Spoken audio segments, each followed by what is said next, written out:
Jason Willoughby with Reach a City Ministries. Thanks for coming back. This is our final number 4 of 4 positive clips on positive things we bring to political engagement. We bring our identity, we bring our conversion, we bring the grace of God and the generosity of God. And here we're going to talk about the message of grace, the gospel, and mission, why we're here, who we represent. So important in the heat of things to remember whose we are, who we're to be like, and why we're here, what our mission, what our purpose is on earth. How easy to forget in all these other issues and conflicts swirling all around us, to lose sight of why we're here and what we're to be about doing. So we're going to take a look at gospel and mission. Stay tuned. I'm going to read a passage in 2 Corinthians that touches on so much of this.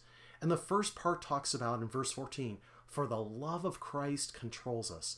When we're loved, when we're the beloved of the Lord, when our identity is a child of God, the beloved of God, when we're special and unique, we're holy ones, we're saints, and we're His.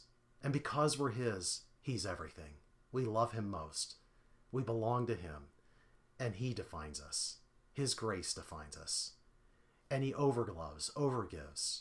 And so we enter the arena of life, even the political arena, with too much grace, too much goodness, too much love for just ourselves. And we spend it maybe not trying to be high and mighty, but on the ground level, loving people one person at a time or one community at a time by ourselves as a whole community. And we're just lavishing love for Jesus' sake. And people see it and taste it, and they're like, I want in.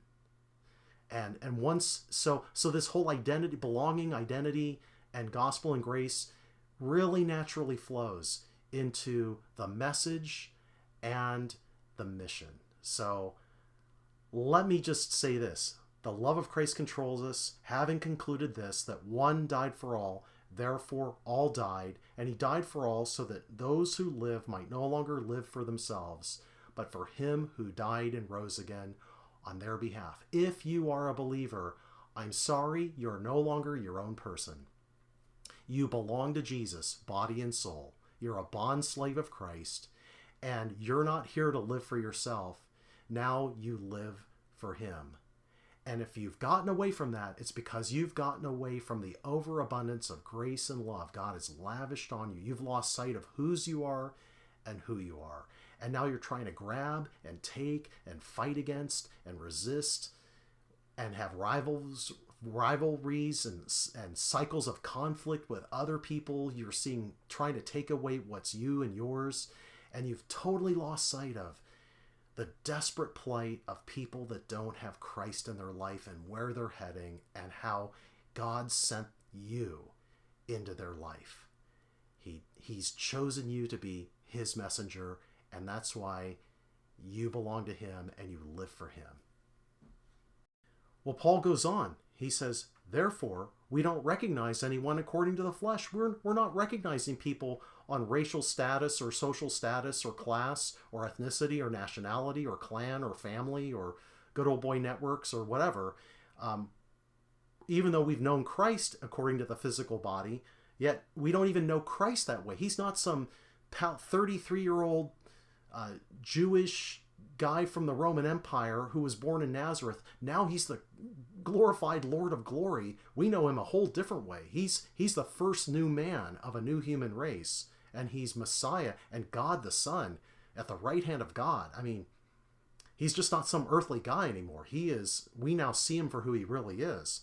Therefore, if anyone is in Christ, he's a new creature. The oldest things have passed away. Behold, new things have come. And then Paul talks about mission. After talking about our belonging, our identity, and Paul now says this, all these things are from God who reconciled us to Himself through Christ and gave us the ministry of reconciliation. What is that? Well, it's the message where God was in Christ reconciling the world to Himself, not counting their trespasses against them, and He has committed to us this message of reconciliation. Therefore, listen to this, we are ambassadors for Christ. As though God were making an appeal through us, we beg you, on behalf of Christ, be reconciled to God.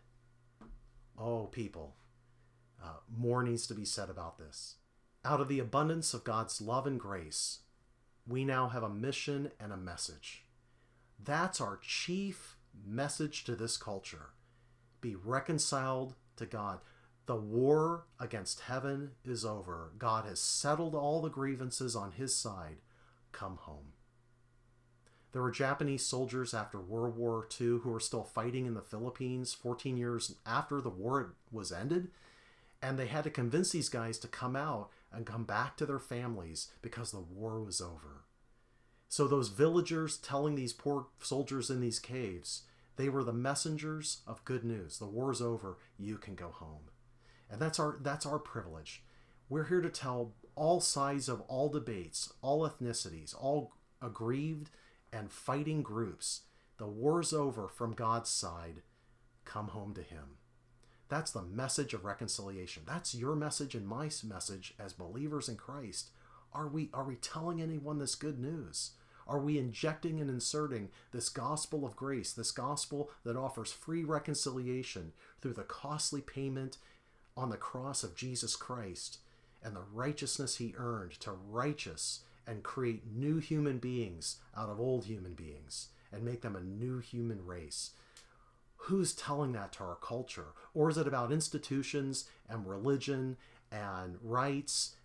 I mean, ask yourself, what message is coming out of our mouths and coming out of our keyboards?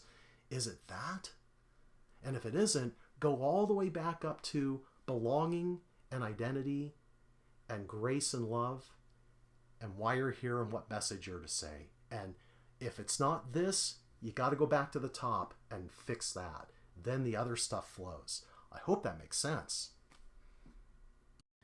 So as I end this whole section on positive things, our belonging and identity in Christ, the love and generosity of God that overloves us, and out of that abundance, we now speak a message of reconciliation and a message of conversion and invitation to anyone and everyone from all classes and nations and tongues and peoples and races to come home to God and be one in him through conversion. That's why we're here. And if our engagement isn't all about that, we're blowing smoke, people. We're not representing Jesus Christ. An ambassador has no freedom to change the message of his government or her government. Ambassadors have no right to change the message, no freedom to misrepresent the one sending them. And the same is true for us. We are duty-bound and grace-liberated to accurately extend the invitation and to convey the message the Father in heaven, through the Son and the power of the Spirit, wants to share among human beings, to call out a people from the old human race into a new human race through conversion, and create in the church a picture of what the new human race looks like.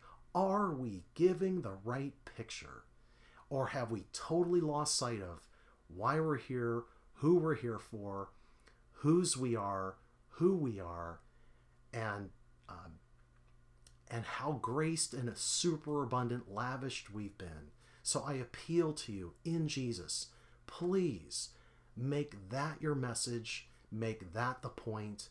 And if it's not, shh, back off, turn it down, tune it out, do a heart check, get right with God, disengage from the wrong stuff and the wrong spirit and the wrong attitudes and the wrong messages. Do a heart check. Let God reconvert you to the right, to his way of seeing things, because you're his, you belong to him, you are in Christ, he's overloved and over lavished you with goodness. You have too much for just you, and so you then speak a message and do deeds of love to people, even your enemies, out of this abundance, because you're an ambassador, You're a spokesperson, a royal representative of the King of Kings and Lord of Lords. And this is the message he wants to share. Come home to the Father. Anyone, anywhere, any place on earth, any culture, the door's open. Come on in. Well, let's get busy. We got a lot of work to do. And by the grace of God, in the power of the Spirit, we can do it for such a time as this. Have a good one. I might have a few more video clips if I have a few other subjects come to mind, but it's a good place to stop. So let's quit while we're ahead. Thank you so much. Bye.